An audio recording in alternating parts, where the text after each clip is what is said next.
going live.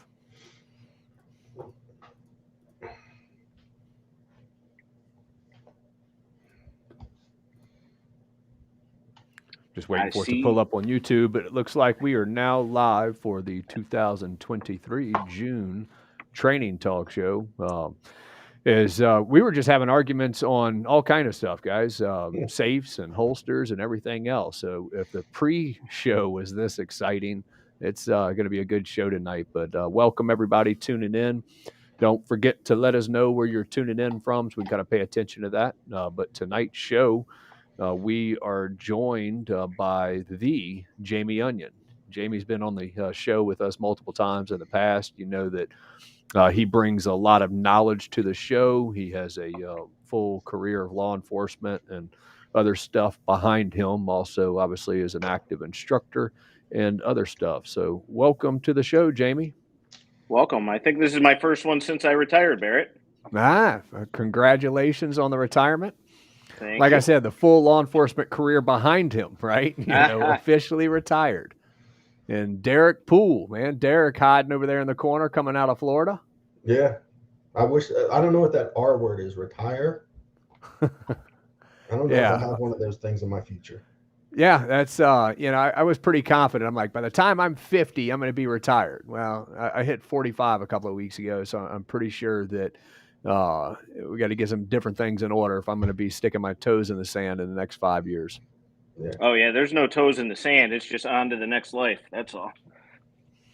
Yeah, definitely so. Yeah, you sound like you're busier now than you used to be. That's a fact.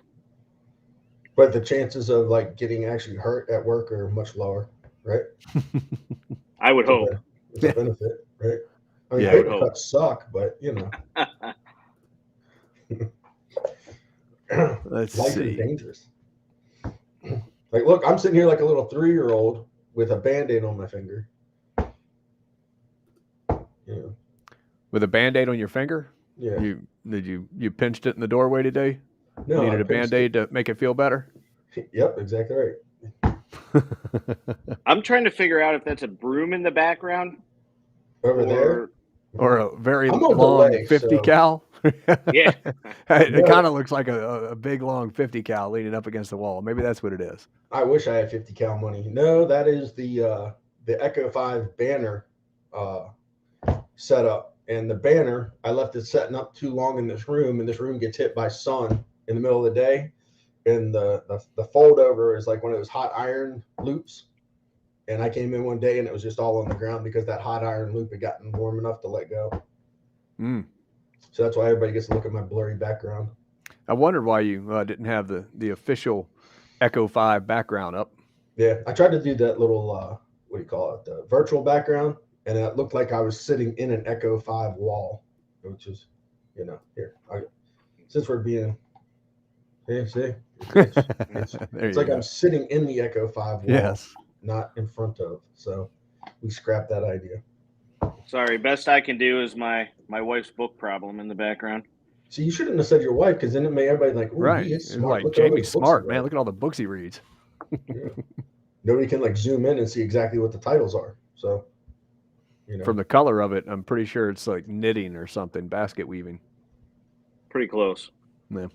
It could be like puppy dogs, stoicism, all sorts of medical stuff on neurology. Mm-hmm. Absolutely.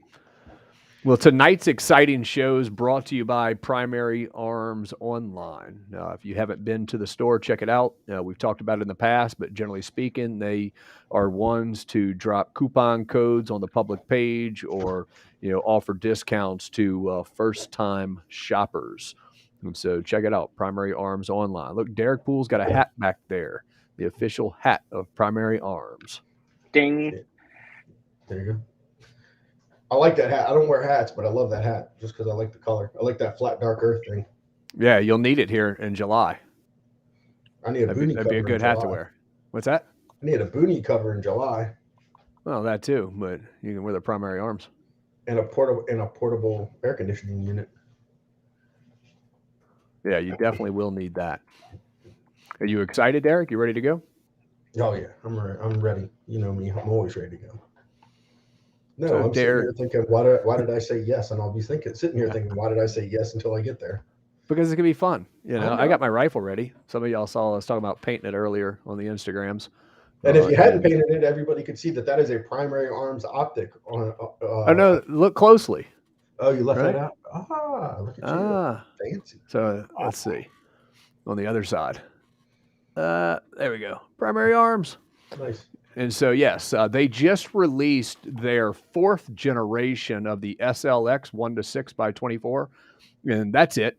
Just took it out of the box, I don't know, a couple of hours ago, and now it's already been painted. But I bet you it's going to work just the same. But yeah, I'm excited. I'm actually headed to the range tomorrow morning to get that sighted back in out to 500 again. Oh, cool. Like when you mount yours, where do you mount yours on the flat top? Do you like? I like to use the last rail. I typically use the last rail, and this is honestly just sitting on here. You can kind of see, it's all the way towards that front. Yep. But on a red dot, I always run it to that last rail. Obviously, on anything with magnification like the LPVO, I've got to balance the eye relief on it. Yep. And so that's about where I found the eye relief seemed to be pretty neutral for me. And so, that's where it's sitting right now, but it's literally just hand tight. So we'll see tomorrow morning. Cool. Absolutely. Well, we are right in the middle of the Personal Defense Network training tour. And I know that there's been classes taking place, all over the state, all over the United States, and even south of the United States down in Mexico. That's right. We've had Rob Pincus and Edgar, I think at different times, both down in Mexico teaching this year, as well as many other instructors all over the United States offering some pretty unique classes. I think I just recently saw Green Line Tactical, Don Edwards was even posted about a CQB class. No experience required for those, no CQB experience required anyway, for those who are in his area. But yeah, all kinds of different classes. I know Deryck's been running some defensive handgun courses over on the East Coast. And we're the West Coast of the East Coast. The West Coast of the, that's right. Yeah, the West Coast of the East Coast. Right. Yeah, the one Florida. You got that other Florida that runs all along the East Coast where the sun sets in the wrong direction. But yeah, you're on the cool side. Right. But yeah, check out PDNTrainingTour.com for all of those different types of dates and opportunities. I know that I've got a force-on-force class coming up with different scenarios and stuff designed for home defense and concealed carry here later in August. I just finished up in Mississippi here, offering defensive handgun classes this weekend as well. Onion, do you have classes on calendar right now? I do not, sir. Most of the stuff that I'm doing now is private within the LE community, but I probably, before the summer's out and fall out here in Ohio, will have a couple posted. Awesome. I need to make it back to Ohio's. Yeah, and I had big demand up here for the red dot stuff, especially for LE right now. We were kind of late adopters up in this region for the most part, and now it's kind of just flooding up here, so that's what I'm spending most of my time on. Awesome. Good deal. Well, tonight's show, we're going to be talking all about a layered approach to personal defense and, what that looks like. And, as we kind of go into the show, we've got, three different perspectives of, what that might mean. And what does that mean to you when we talk about a layered approach? You can certainly drop that in the comments and whatnot on how, when you first hear those words, and, maybe you already take a layered approach to self-defense. So what do your layers look like? But yeah, it should be a good show tonight. Guys, you want to jump into the show now, or? Yeah, let's do it. Yeah, absolutely. And so, I mean, you heard it, right? A layered approach to self-defense. And this is, Personal Defense Network, right? And a Personal Defense Network, if you jump on the website, there's a tremendous amount of information just in the firearm side of things, whether that's for home defense, concealed carry, or, active shooter response and just different types of contexts that, that people maybe using firearms, to protect themselves or other people that they care about. And, the three of us have spent a lot of our adult lives, teaching firearms and helping people understand violence and teaching how to protect themselves with guns under worst case circumstances. And, I think that all three of us have mentioned these words or take the approach in our classes that, you protect yourself with the gun if you need to, right? If it's absolutely necessary and you need to, and then you do what you have to do to, come out on the better side, of that situation. But when we think about the gun response, if a lot of times there's a lot of things that went bad where somebody ends up being forced to use that gun. And so that's kind of, at the core, at the center of it is that our last layer of defense may be that firearm, even though in some situations that's the first thing that has to get used because of the circumstance dictated, but at other times, people may use guns when they could have employed other layers of protection or wouldn't have had to use the firearm at all, had they had other layers of protection in place. And so, as we begin to talk about that, what is that, I guess, Jamie, we'll go to you first, right? You've got with a career in law enforcement, different perspective than, what Deryck or, I may have. And so what does that mean to you? Well, Barrett, we've talked about this extensively, and we hear a lot about, oh, you can just walk away, you can drive away, you can do some of those things. But when we're talking specifically about training, I think my perspective is a little bit different than most, because I put the firearm down on the list a little bit. It's not that it's not important. It's not that it isn't going to be that last line of defense. But I really think that we have to look at context and plausibility when we look at expelling the resources that we have to put forth for the training, and through resources, not just time but money. And the firearm fits into that plan, especially on the basics level and fundamental level. But talked before, I really think that where we're missing the boat a lot is in the context of what we do on a daily basis, primarily driving and medical. Yeah, and so expand on that a little bit. So, again, we have to have, if you're going to choose to carry a firearm, whether you've had any other training prior to that, or it is our last line of defense, you have no choice but to front load your training resources on that firearm. Because if you're going to be carrying it, you should have the training. So prior to all the things that I'm going to talk about, if you choose to immediately carry that firearm for self-defense, that's where you have to put your first training dollars, in my opinion. So you can educate yourself on the best use of that, when to use it, and all the things that come along with that. That aside, we have to look at what we do. We talked about that layered plan. What are the most dangerous things that we do? What are the most dangerous things that we could encounter throughout our daily life? And I think that context is going to change a little bit depending on what your life looks like on a daily basis. But no matter what your life looks like on a daily basis, drive almost every day, unless you're, like a New Yorker or something like that. And throughout my career, and I've been on here before, everybody knows what my background is.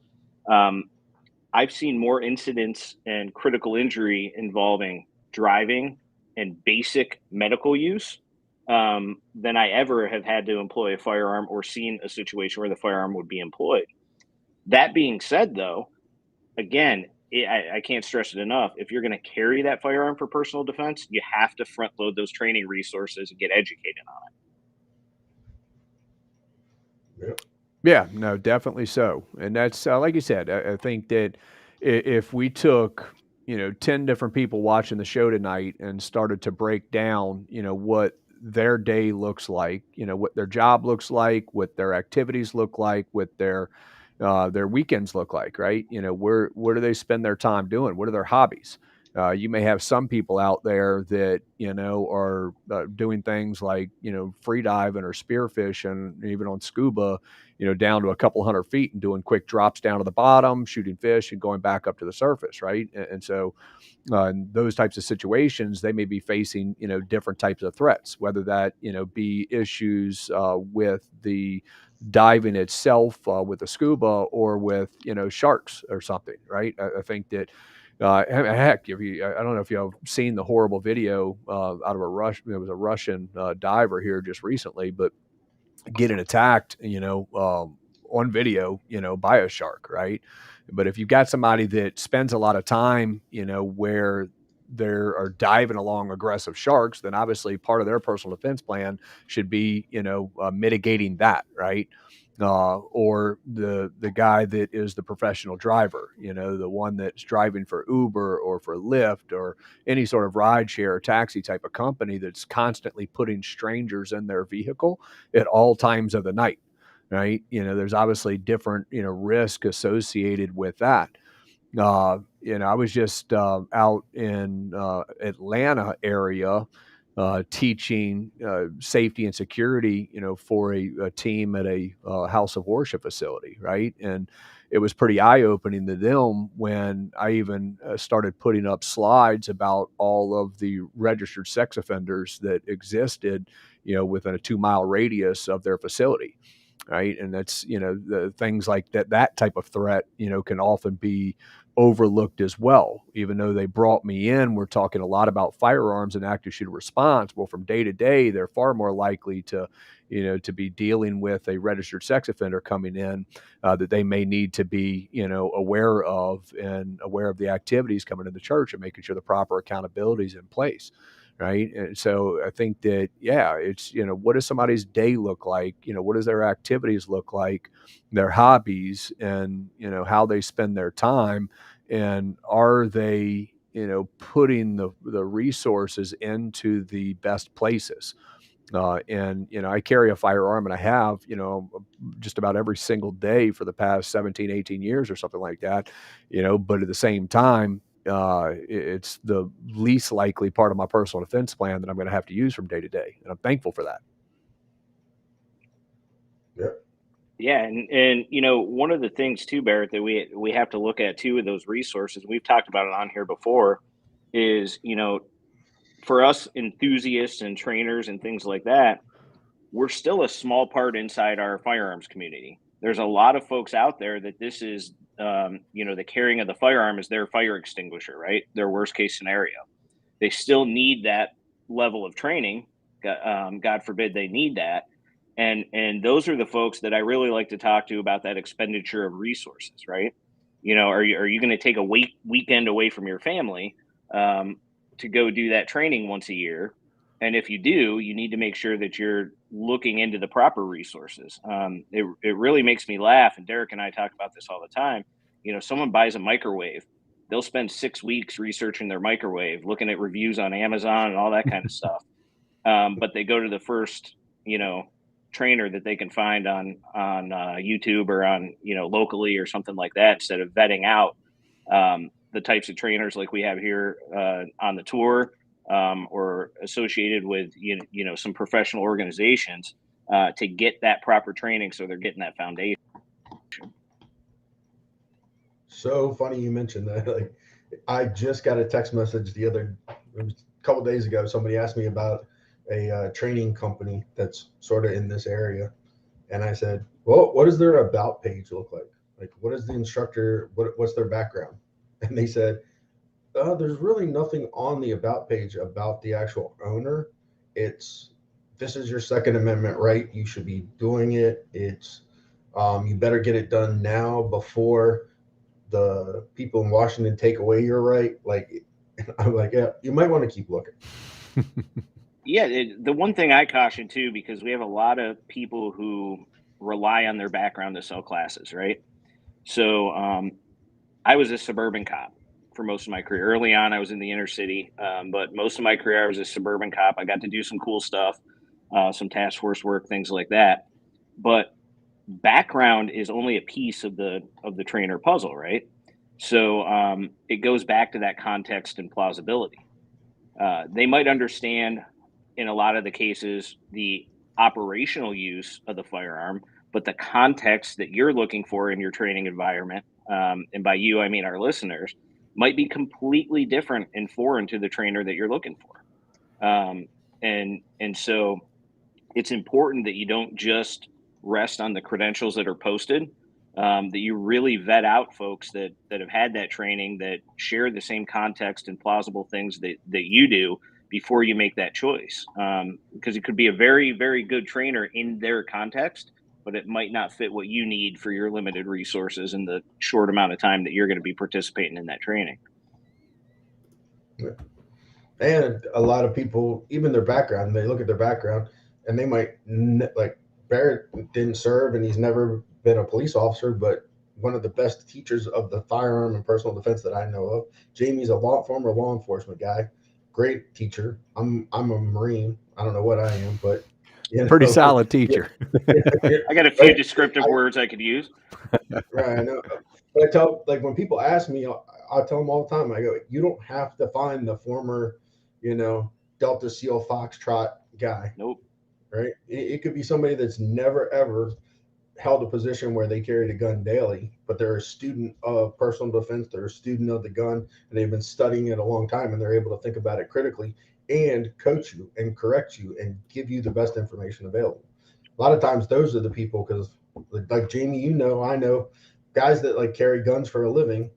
That's just a tool in your toolbox that you take to work, and like you have zero interest in playing with that tool once you get off of work. Yep. And Barrett's a great example. I've been to, my resume's out there, my background's out there. You can look at that, and most people know me on the show already. But I've been to multiple reality-based training seminars, different brand name packages and things like that. And yet you speak to Barrett's background, probably one of the best reality-based training instructors in the entire community. Does it right from start to finish, and that's not easy to do. So someone who's looking for all those acronyms and stuff in the background might miss out on some of the best training in the industry. So that's why it's super important to vet those instructors and not just go by the YouTube following. Yeah, absolutely. Please don't go off the YouTube following. Mine. Yeah, I keep with your little bubbles that keep popping up on these new. I keep waiting for the like pow, bam, boom. I'm trying to use all the features that we have. And so that. Go ahead.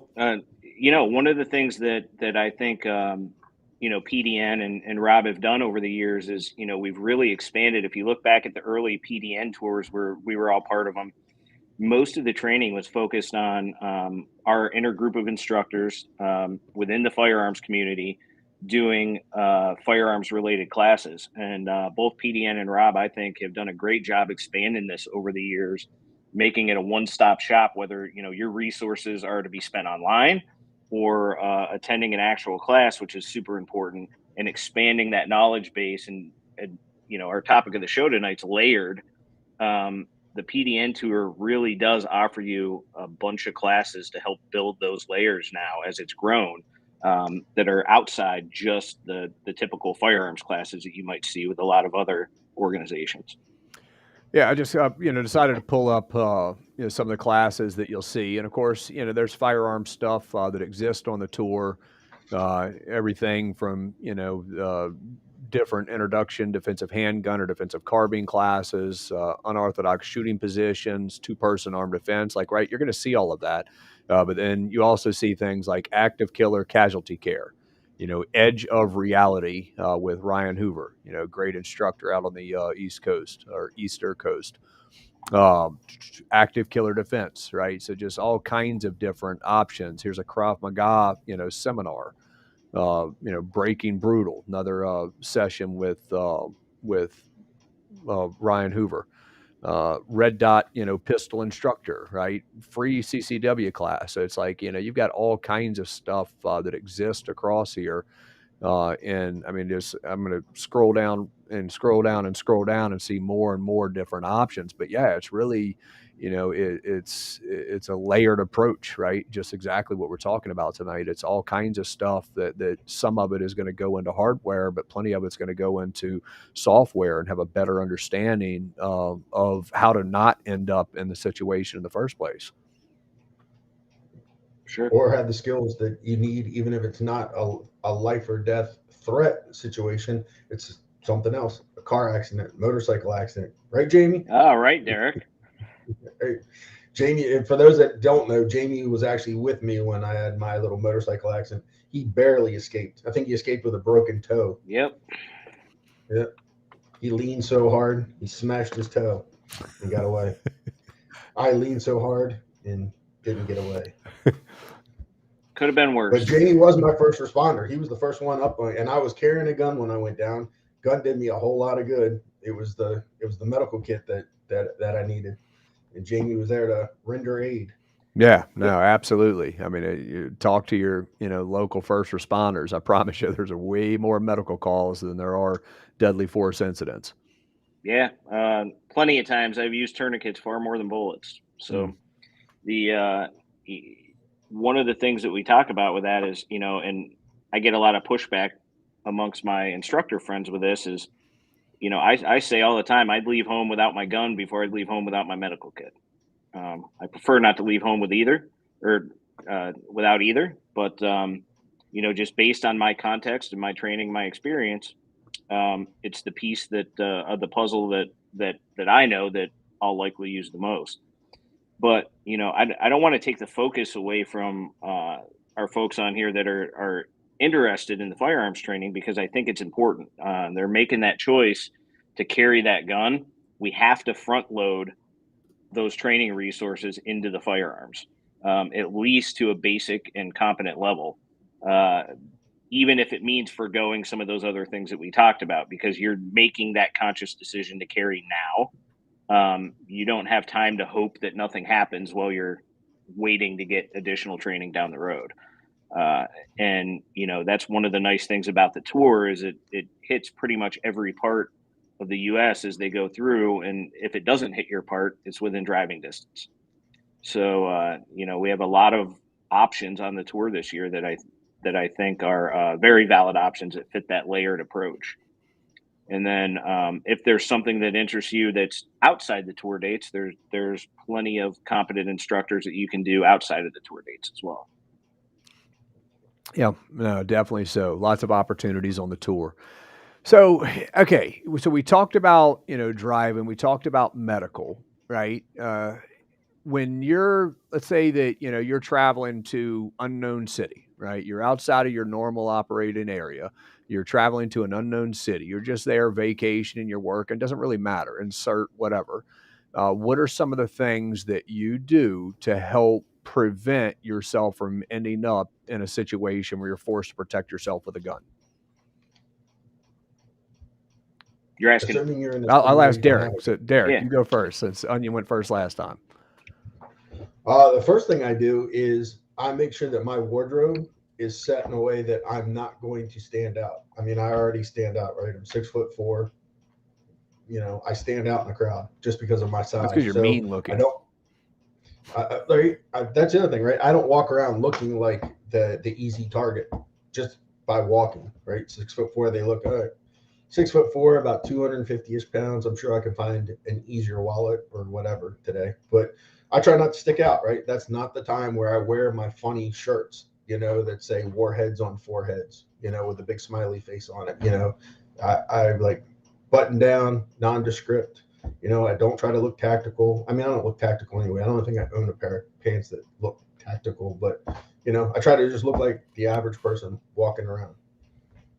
I try to move in bigger crowds, not like mobs, but, where there's other people around. Try not to isolate myself. Try to stay in well-lit areas if I have to go out at night. And if I have my gun, I have my gun, I have my flashlight, I have a fixed blade, things like that, and then try to plan my routes ahead of time. Yeah, I got a funny story about blending in, right? So I went to, Juarez, Mexico, last summer to go get some delicious tacos, right? Because that's what you do. You go across the border, you find good tacos anytime you're around Mexico. And so, uh, Juarez being a little bit less touristy, than somewhere like Tijuana or something, right? And so I decided I needed to try to blend in as much as possible. And I did my best. I had a hat specific to the trip. I chose the clothes specific to the trip. And then, I did my best to blend in. And as soon as I got south of the border, it was all, "Hey, gringo, come here." I stuck out like a sore thumb, even though, I tried my best to blend in. I couldn't make it. I tried, but I got my tacos. So there was a win there. So part of your layer of defense for your taco trips is you need to learn Spanish. Absolutely. So talk to Edgar. Yep. Yeah, absolutely. One of the things, Barrett, it's funny you say that because, I didn't spend any time during my career working undercover, but, maybe one thing here or there, but that wasn't nearly the primary focus of anything I did. But I did spend a lot of time in plain clothes and doing surveillance and doing interviews and watching people and human behavior. And it's one of those things that, even when I thought I was blending into the environment and had the training, the experience, local folks, whether it be a city in the U.S. or Juarez, Mexico, or anywhere else, you're not fooling anyone. Right. And so we have to make sure, again, we take that layered approach and do everything. Like Deryck said, we try to do all the things that we can do, but we also have to understand that, we're just trying to get ourselves deselected by making those decisions. That we're still not going to fit in like we think we are. Yeah, absolutely. What about you, Onion? When you head to a different destination? Well, like when you come to Florida. Yeah, I actually wear shorts. You can tell by how white my legs are. But Deryck hit a lot of the stuff, but not having other people book your hotel rooms, it is a good start. And again, it goes back to the microwave or washing machine research I talk about all the time in my classes. Is we'll spend an infinite amount of time to save $5 and listen to other people's reviews, not knowing what their context of use is. But we worry about spending the extra 20 or $30 for a decent hotel in a decent area, checking out the crime stats of the area you're in. I know from my experience that crime, regardless of what the statistics say, violent crime is on an uptick, right? So we want to try to make those selections on where we're staying. When we talk about resources, I understand everyone has a budget, but you get yourself in that position where you pay now or possibly pay later with things that are much, much more expensive than your money. So, finding those good quality places to stay in good areas that have all those things, because we're not familiar when we travel for the most part. It has all the things that you need around you. Whether you're staying in an Airbnb, you research the area, crime stats, and things like that are very, very easily available now on the internet. If you're going to be cooking and planning your dinners, make sure those places are within a reasonable amount of time and also in a reasonable area. Just all the things that Deryck kind of mentioned, and also have those layered plans. And, depending on the laws, you might not always be able to carry a firearm when you're on vacation or traveling. And so you have to plan that into those layers of security. You don't want to paint yourself into a corner where, just because the only thing you have is that hammer, everything starts to look like the nail. So with those layers, it makes you much more competent and confident in those situations where you don't have a piece of that layer. You can fill in the gaps. So it just goes back to what we're talking about today is the more you understand the process, the more confident you can be, and the less you're going to end up likely needing any of those layers. Yeah, absolutely. And that's, researching crime is definitely one of my big ones, that I'll use in different cities to, whether I'm choosing the place to stay or I'm already there and I'm going out, to go walk 1.5 miles to go eat dinner or something like that. I'll definitely pay attention to that. like a lot of what y'all talked about, is also, I'd be repeating as well if I jumped into it. I have a tendency, if there's a crowd, I will blend in. If I'm solo, walking down city streets, I have a tendency to walk really fast. Like I'm a fast walker anyway, but if someone is in any way trying to, walk behind me, you would have to be pretty deliberate, almost a run. Because if I'm solo, I'm a pretty quick walker. Have a tendency to not pay attention to the crosswalk signs and that kind of stuff. So again, it's if someone is targeting me in any way, have a tendency more, to stick out in those types of situations. But yeah, I think that, if, a lot of this kind of goes back to, when you, and I think, I can't remember who that I first heard it talk about, but talking about looking at personal defense, as layers of an onion, or, layers of something like a pineapple or something like that, right? At the core of what we're talking about, whether the core that your core weapons or is your core protective zone that you're talking about, we put all kind of additional layers in place to help prevent ourselves from ending up in those types of situations where you are, forced to protect yourself with a gun. And, like Deryck talked about, some of it is simply just, the way that you carry yourself walking down the street, that you look like somebody that, may put up more of a fight than someone else, right? You're not looking like a path of least resistance or an easy target, but you're the one that's carrying yourself differently. That you may be, be the one that is, paying more attention to what's happening surrounding. Awareness is one of those things that can allow us to be deselected, many of the times, right? Is that you don't even know you were a potential target because you were someone that was carrying yourself a little bit differently from day to day. And, somebody that is targeting someone looking to steal a wallet, steal a car, whatever that insert in there, then generally speaking, they are looking for that path of least resistance. So when we look like we're not the path of least resistance, we end up being deselected, right? Or avoiding different situations. And I think that, that's a big one. And I use New Orleans just because I'm local to New Orleans, right? But, in New Orleans, violent crime has been up over the past couple of years. And if you look at it, what you'll find is that the crime generally is happening in certain areas at certain times of the night or certain to different times of the day, whatever you want to talk about there. And a lot of times is when people are, solo and in some way inebriated. Right. So if you can avoid being in these areas by yourself, drunk after hours, then you probably have avoided, 80 something % of the violent crime that you could find yourself in. Right. And so that's part of that layered approach is trying to prevent those situations that could alleviate the, the likelihood that you end up in a violent encounter. Yeah. 100, or go ahead, Deryck. I'm sorry. No, go ahead, Jamie. I was just going to say something flip. Yeah. Barret was talking about walking fast, and I was like, well, so you're saying footwear is important. And like the three of us get that inside joke. Yeah. Footwear then becomes very important. You might as well tell the world, man. I hate shoes. Barret loves flip-flops. Yeah.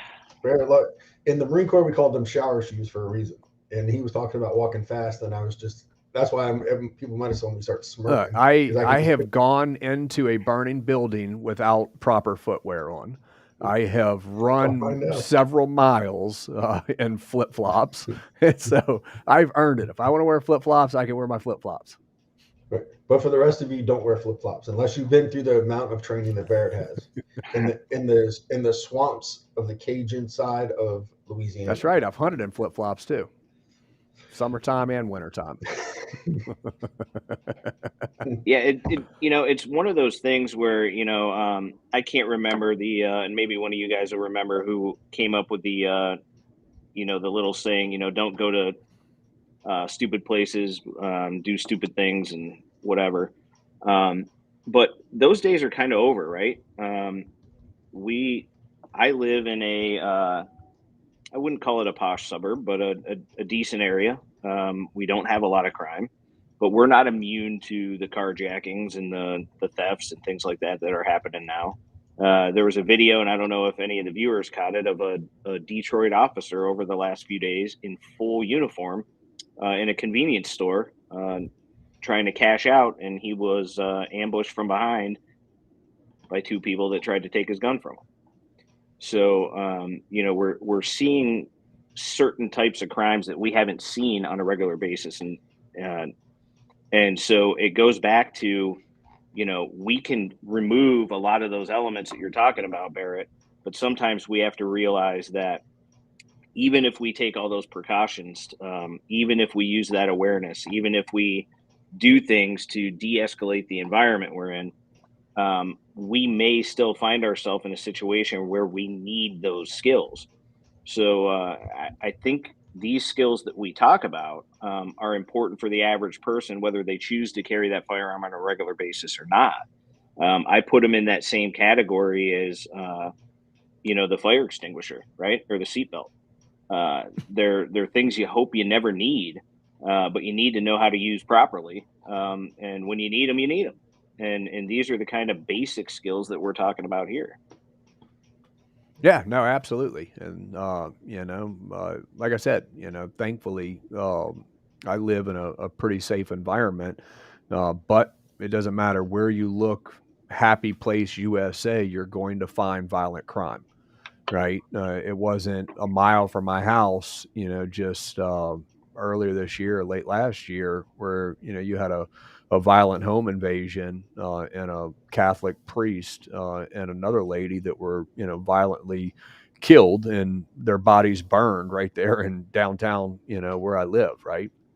And so, that kind of stuff happens, right? Just in the neighborhood, in my neighborhood, we've had just recently people trying to break into homes with others' home, right? Where somebody was just recently held at gunpoint, or not held at gunpoint, but had a gun pointed at them until they finally, ended up running away, right? And so it doesn't matter where you go, you're going to find violent crime. I remember over there by Deryck's way just a couple of years ago, you had some high school kids just kind of hanging out around a pond or something that was in one of those rural towns where not much ever happens, and yet 3 people were violently murdered that day.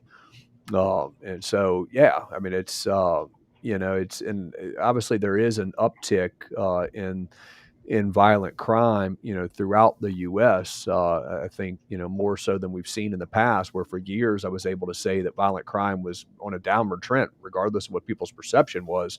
It was actually trending down for years. Well, now I think that we are seeing the opposite. And that's why we, do things like have the insurance policy of the gun to be able to protect yourself if you're forced to do so. So Jamie got me on a Google. Like I jumped over and Googled. Me too. The whole the stupid people, stupid thing, blah blah. I'm pretty sure the first time I heard it, it was either from Masada U or John Farnham, but I don't. Yeah, I think it was Farnham.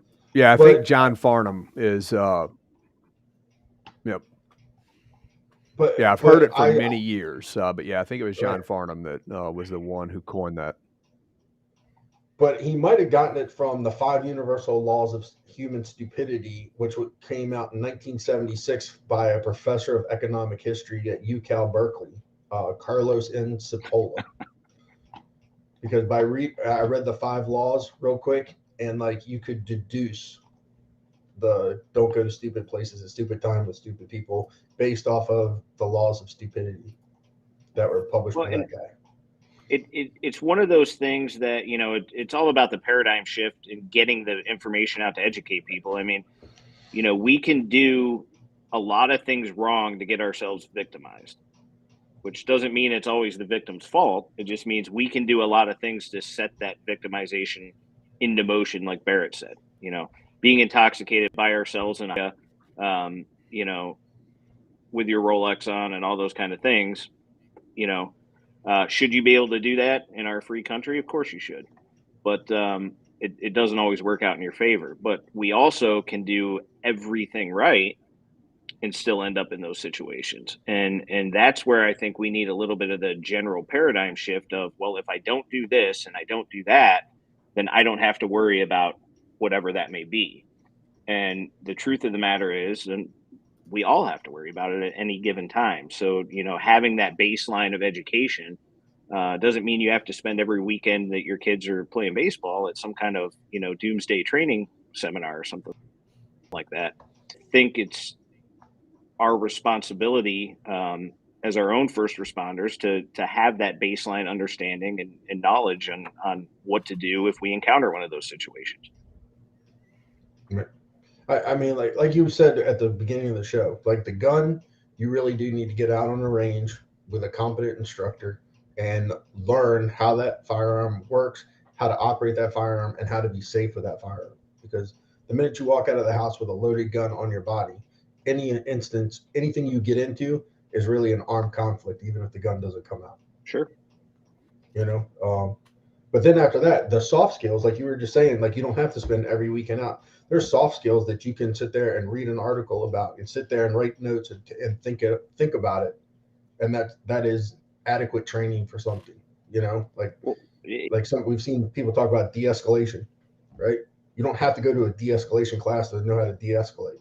It's something that just requires a little bit deeper thinking. And, I don't know if you're me or not, but Barrett's laughing because he knows I hate that word. I know. I was trying to hold it in. I was. But the only reason I said it is like I'm sort of there with you, Jamie, with the de-escalation thing. But it's like it's a phrase that's used a lot in our industry, in the self-defense industry, along with I'm always in condition, whatever. Fuchsia is used a lot. I'm always in, and then what's the other one? Muscle memory, right? They all mean something and have some value to them if you put the intellectual context behind it while you use the word, as opposed to it's a magic word. Yeah. And somebody says, well, just de-escalate. Oh, okay, cool. And does that, what Harry Potter spell is that? Well, and it's one of those things, and Barret and I did a whole segment on this for something. And the interesting part about it is, that word has been thrown around the law enforcement community forever. And it doesn't mean what people think it means. And that's the unfortunate part. And that goes back to vetting the training, right? If you want to get de-escalation training, it goes back to what we all say in our classes: words have meaning. When we talk about most de-escalation trainer, what we see that's out there, it talks about taking control of the situation, slowing things down, getting angry people less angry. Those are all parts of de-escalation, but sometimes de-escalation might be using your firearm to end a confrontation, or might be using your firearm to end an active killer. And we don't talk a lot about that when we use that word. So if we're not going to use the word in the proper context, then I think we're not educating people properly on a concept. And that's kind of why I hate the way that word's been integrated into our community, because we have to talk about it full circle in all aspects of it. So we get the true meaning and context of what de-escalation looks like. Yeah. Because a lot of people, like you said, when somebody says de-escalation, they think, oh, I just have to eat humble pie when somebody starts yelling at me. Yeah, and I'll de-escalate. But it's a whole lot more than that. Like you said, it could be using the gun. It could be like hitting them with pepper spray. It could be taser or some other, Yeah, it could be everything from that walking away or, no, I'm sorry, man, whatever, to deadly force, right? It really depends on the context of the situation. And we have to do better with that. A lot of the de-escalation stuff is feel good training. It doesn't talk about, and there's some organizations out there that are doing it right, but it's not the norm. It's mostly the toning everything down and kind of not leaving that out for the idea of sometimes escalating the situation might be the right choice to de-escalate. And that's not a popular opinion, but it's fact. Yeah, no, it definitely is. A quick story. I was on the range teaching a class, and a bay over. I don't know what the class was, but he had the people screaming at the targets before they started shooting, and he told them they need to one time, everybody on the line at once was saying like 4-letter words. And in my mind, I'm like, okay, that guy's believable, but the other 3 are pretty funny. Like I tell my students, like, if you're not a person that swears, don't all of a sudden think you're going to de-escalate or back someone down because you tell them to back the F off or I'm going to do something. Hey guys, you better back the F off right now. Or right, like don't be you, but be an authoritative. Like you can learn to be authoritative when you talk without cursing or swearing if you don't do that as part of your daily life of communication. Well, it's yeah, just going to sound like a bigger target. You gotta talk about layers, right? What if that layer fails? You have to be able to back up that layer of what you have, and that's one of the things that are missing. And that's truly someone who, I don't know who this guy or gal that's teaching, but that's someone who doesn't understand human behavior, right? So you have to understand. We talked about the fact you can try to blend into the area all you want, but someone who really is there to hurt you and has that background and experience is going to see right through your fake, screw you or F off or whatever you're going to say to them as your voice is cracking and things like that. And also on that behavior side is that's someone who doesn't understand that the real criminal who chooses to violently attack another human being doesn't care if you have a gun or yell at them or all of those things in many situations, right? So again, that just goes back to vetting who you're getting your information from. And even if it's your best friend or your uncle or your police officer friend that told you about it, don't take it on its merit, right? Do that research and do that information, or look up that information, make sure it fits your context and your belief system and your skill set. Yeah. Like you've seen it more than us, right? Like hardened criminals have had guns pointed at them many times. So somebody that they already selected as a potential victim has already been analyzed as a low threat to begin with. So the minute if that person like says they have a gun or starts to pull a gun, it might not faze them at all. No, it might actually do the opposite, Deryck. And I've seen that, several times out of New Orleans recently, where you've had victims go to protect themselves with firearms. And, if you went back 15 years ago, I think that the actions of some of the threats would have gone differently. But yeah, it's done the exact opposite. You've ended up in a two-way bullet fight. Yeah. And I mean, as you said, just like we like to think we're good at what we do, and whatever business people are in, they think they're good at what they do. This is their job, right? God rest his soul, but William April, the training was excellent when he talks about those kind of folks, meaning the criminals, don't think like we do, right? And we try to put our perspectives on them when making a decision, and it doesn't work that way. So, that brandishing, and we talk a lot about, showing the gun, brandishing the gun, and how we don't advocate those kind of things. Well, that's because we understand how human behavior works. And that doesn't scare that small population of criminal that has chosen to take that step to have that violent encounter. In some ways, it actually, if you think about it, the life that a lot of criminals live, the exposure they have, like Deryck said, multiple guns pointed at them over there, that puts them in a higher threat level on their end, and just really infuriates that attack in many situations, as opposed to the outcome that you believe in your head taking that step is going to have. Right. And then when you're overcome by that violence of action, there's no coming back against that's your white belt fighting the black belt at that point. That's their environment. Yep. No, absolutely. Absolutely. All right, guys, we're starting to wrap up the hour.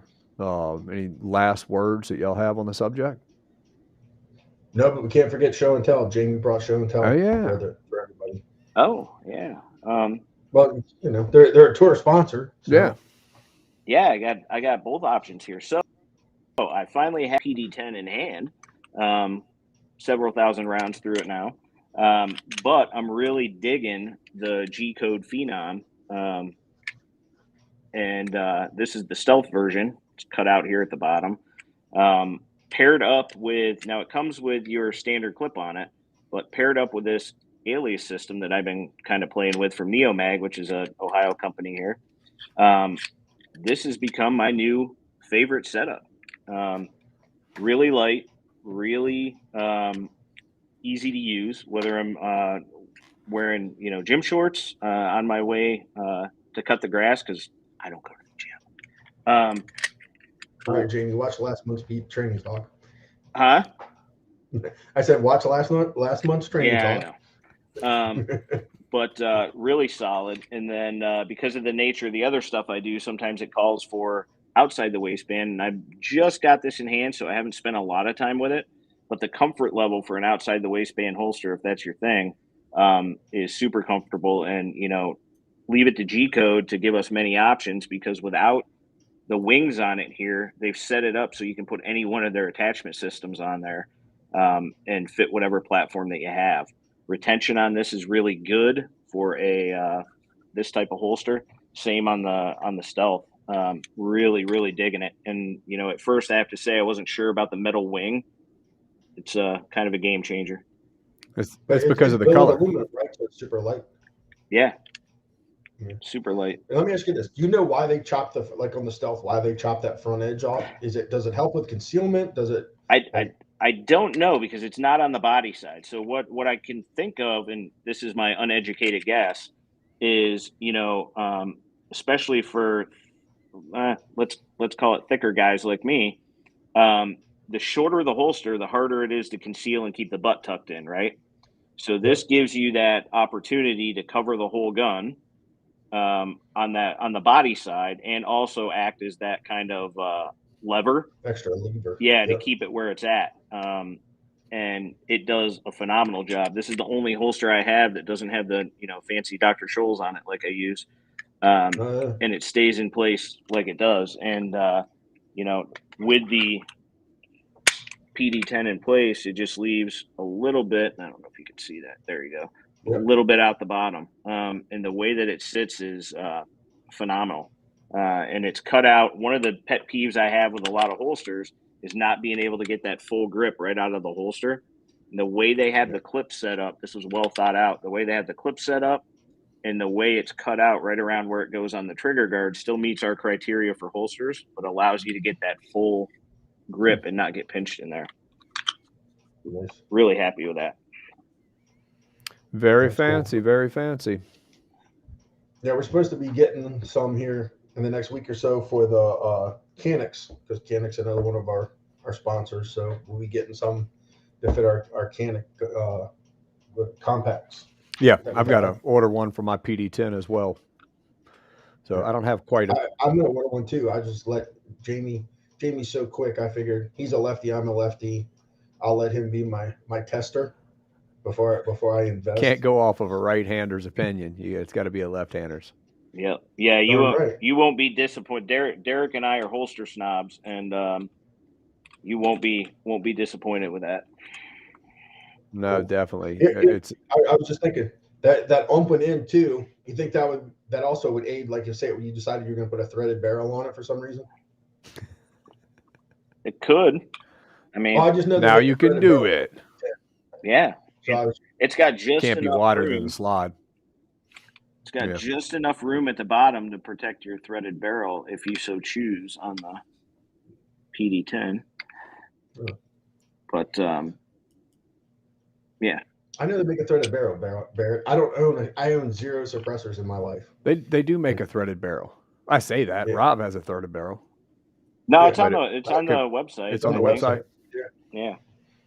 I haven't put a suppressor on one of my handguns at this point. I can't even remember the last time. Let's call it 7-8 years ago, for that matter. I'll shoot them on the rifles, but it's just, I guess it's just outside of the norm to be like, when I'm at the range to put it on.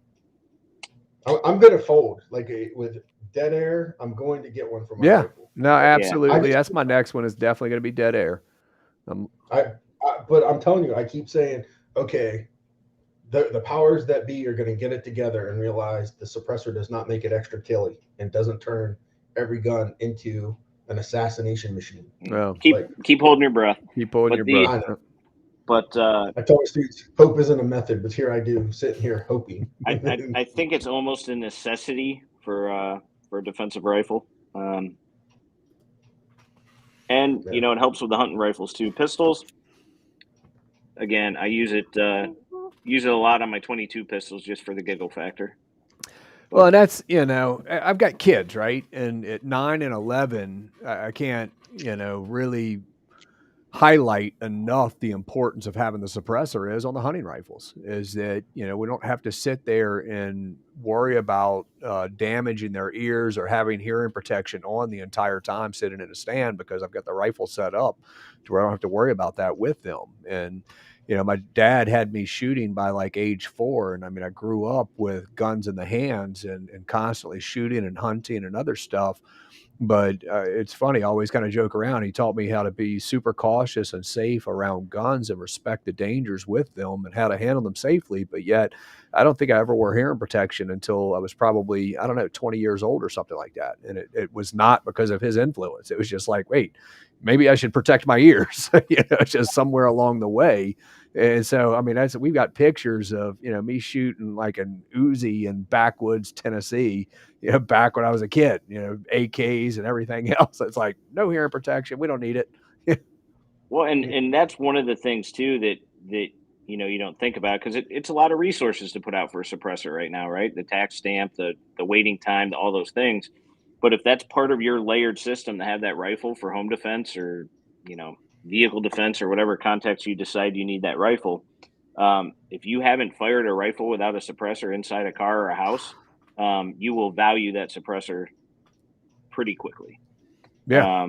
And so, you know, we're used to using those items outside or even in an indoor range where there's baffles and, you know, things like that, with hearing protection on. But it's not going to take it all away, but boy, does it help. No, it definitely does. Well, I can tell you, inside of a building without hearing protection, like I didn't put on hearing protection until I joined the Marine Corps. So I was 22 before I ever put on hearing protection. And I can tell you, mount training, like inside urban training, inside of a building, and with blanks, and my one plug came out because I moved my cover. Wow. Yeah, I mean, just think about the context of being on as an instructor on an outdoor range during rifle training and forgetting to stick that earplug back in when the line starts firing. You only do that once. Yeah, done that a few times. Started it out with the up and finished it with one finger stuffed in my ear. Yeah, because I forgot to put one side in. Wonder what the noise reduction rating is for the finger. Yeah. About as much as a shell casing. No, I actually think it's much better than that. I'm willing to bet it's better than hearing protection. Well, it's better than a Marlboro Light filter, because that was the old standby when I was in the Marine Corps. Find a filter of a Marlboro Light sitting around. Couldn't have been a Camel or a Marlboro Red, right? It had to be a Marlboro Light. Well, the guys that smoked, it seemed like they all smoked Marlboro Lights. It's kind of like Marines in Copenhagen, right? No one dips anything else. You're not going to find anything else but Copenhagen. Yep. Exactly right. To all the, if anybody that's watching is a WM, a woman Marine, my heart goes out to you today. They deactivated 4th Training Battalion down in Parris Island. That was the female Marine, woman Marine training battalion for the longest time. They deactivated it today, thanks to the powers that be and integration of training at boot camp level. So a lot of great female Marines that I know went through 4th Battalion, and it is no longer a thing. Well, I think we've reached the end of the show for this evening. Thanks again to the sponsor of tonight's show, Primary Arms Online. If you haven't been to their website, it is definitely one of the best for firearms and accessories and that kind of stuff. So definitely check that out. You can check out Deryck's trusty dusty Primary Arms hat that he has over there as well. And if you haven't looked at the tour calendar for events taking place near you, then check it out as well. which is PDNTrainingTour.com. We've got lots of awesome instructors on the tour this year. Y'all just heard about G-Code with the holsters, Freedom Munitions on the ammunition side, Canic on the handgun sides. And they've got some fantastic guns. Vaultec, as Deryck's holding up the Vaultec safe. Maybe y'all saw my video I put out the other day that, my favorite home defense safe is the big brother to that model that he just held up.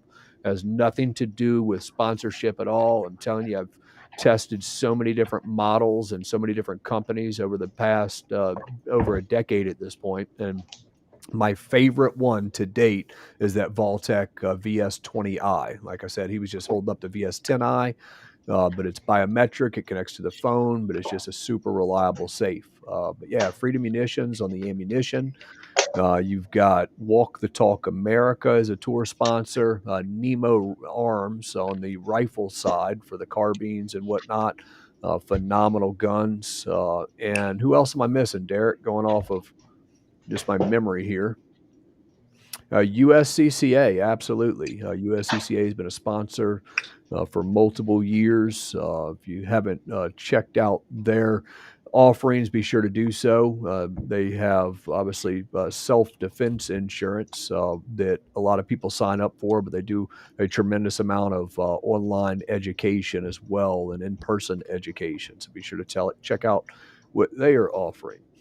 Did you get Vertex? Yeah, Vertex clothing. Vertex clothing. I got Vertex bags on the wall that are blurry. Yep, but I got one sitting 14 and a half inches, next to me as well. So yeah, any of the sponsors that have ever been brought on the tour have quality stuff. So it's vetted material stuff first, and then sponsors second.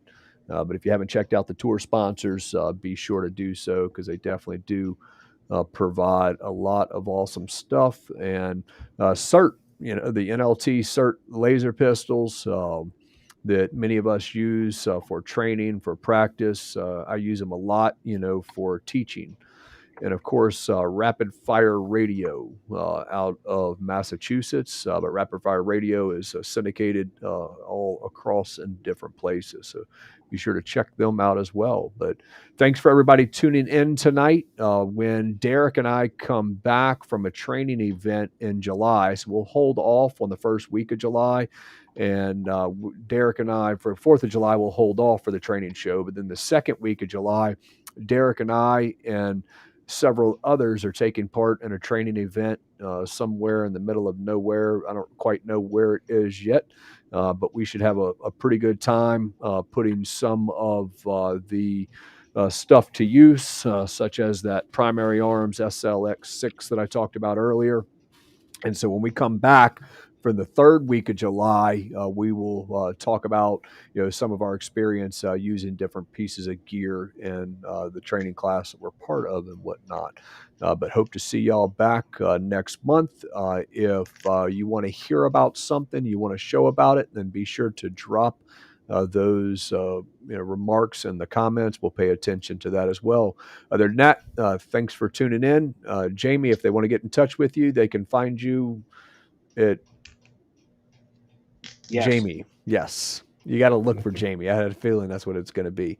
Deryck, of course, you can find on the social medias under Echo 5 Training. E5 Training or Echo 5 Training? Echo 5 Training. And of course, Deryck Poole. You can find me, as well. Bearco Training on a couple of the platforms, or Barret Kendrick on a couple of others. I actually just joined TikTok, guys. What do you think about that? I saw that. Yeah.